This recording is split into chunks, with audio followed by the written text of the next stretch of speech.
Hey, my name is Jordan, and in this video we're going to be talking about some of the things that I like to do with my delays.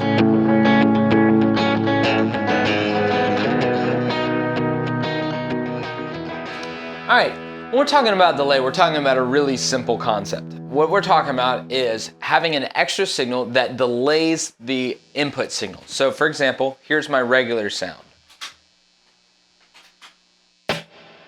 Okay, there's no delay to that. Just one signal. However, if I kick on a delay, what we end up happening is a repeated signal afterwards. Okay, that's a little more subtle, but what we end up doing is we're able to create more space with our guitars by creating delay. Now, back in the day, what they would do is they use a tape delay, and oftentimes they would just double it and have a slapback or things like that. These effects were used more for the purpose of filling out the sound, maybe making things sound thicker. Sometimes they would even use it for a chorusing effect by slowing the tape down just a little bit. There's lots of things that delay has been used for. But most of the time in worship, what we're trying to do is we're accomplishing two things. We're either accomplishing a rhythmic effect or we're trying to fill out space. Now, I'm going to walk through what I like to do with my delays. Now, there's three types of delays that I typically have readily accessible at any board that I have. First is I like to have a simple quarter note delay. This quarter note delay will happen one beat after whatever I tap my tempo for. So I have a tap tempo on my board, and I'll tap this out. 1, 2, 3, 4. And then when I hit it, one beat afterwards, this delay will happen. So this is a quarter note delay. I like to have that. The second thing that I like to have is a dotted eighth delay. Now, if I switch over to my dotted eighth thing, basically what we're having is, in the way that music works, is you have an eighth note. When you put a dot before it, you add half of that beat. So instead of happening an eighth note afterwards, it's happening an eighth note and a half. Now, this can create some really, really cool effects. One of the things that you hear a lot, especially in worship, is the dotted eighth delay. You hear this almost too much, but it is such a great effect because you're able to create the illusion of you playing faster or more complicated guitar parts. So let me demonstrate. So I'm gonna tap my tempo in. This is dry.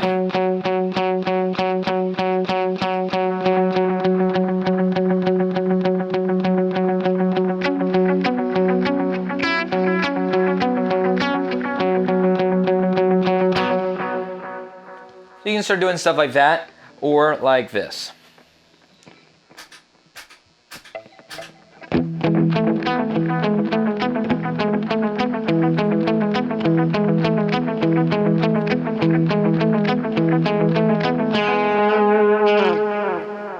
So this kind of delay can really help in a lot of different areas. It creates energy and it creates texture within whatever you're doing. So when I use a dotted eighth delay, one of the things that I do that's different is I typically have at this point my mix to be about 50%. Now this means that when I play, the next repeat happens to be just as loud. This creates the rhythmic, galloping kind of sound and effect that I want. Now for the rest of the delays, I like to have my repeats and the feedback to be different. So for dotted eighth, my repeats are really, really short, but my mix is higher. Now for a quarter note delay, or maybe even my stereo delays, what I would like is for my mix to be a little bit down, but my repeats to be longer. You can have this kind of effect on a lot of different things. There's lots of different pedals that all have the same type of setting. For all of these settings, I'm basically using a tape delay.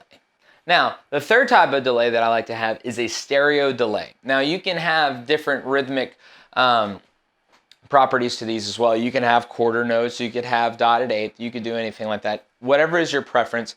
But I like doing this because it creates a wider stereo field. Now in our Reverb video, we talked about some different ways that you can create a stereo setting. Now, what you end up doing is most of the time you're gonna want to either run to two different amps or run your delays after your amp.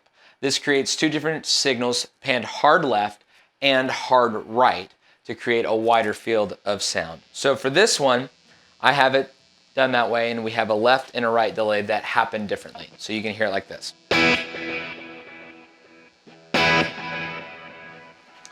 So for this, I'm really just trying to create more space in my sound. So when I'm playing something maybe that's a rhythmic guitar element, it sounds really good like this.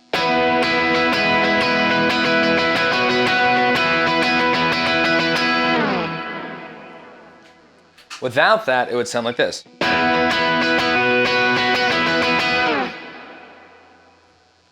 So I'm creating a longer tail end onto my guitar and what we're doing there. Now, there's lots of things that we want to accomplish with delay, but I like to use, for the most part, a tape delay. Now, here's something that you can use. Right now, I'm using my Kemper Profiler remote, and so all my effects are coming out of the Kemper, but I love this pedal. This is a great pedal. This is the Strymon Timeline. And one of my favorite settings on this would be the tape delay, or any kind of like the bucket delay or anything like that. Those sound really, really cool. What basically happens in delay that I like to try to accomplish is that over time, the delayed signal will repeat, but it gets a little bit worse every time. This creates a little bit of a chorusing effect, and it also creates a differentiation between your actual guitar sound and the delay sound. This is a really, really common technique, and I love doing it for my guitar tones. Now, on this setting, you can hear it kind of, when it echoes back and forth, there's a little bit of a chorus that happens on it.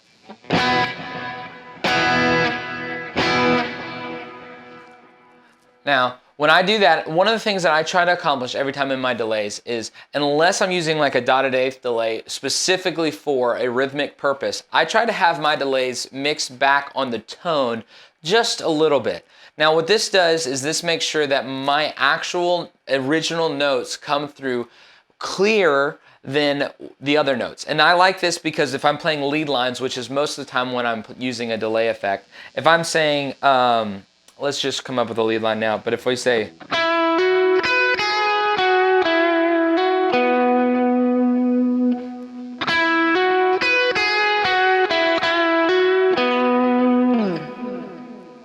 I want that melody to be heard above my repeats. If I do it the other way around, you won't be able to distinguish any melodies that you're playing on guitar. So this is what I try to accomplish for all of my delays.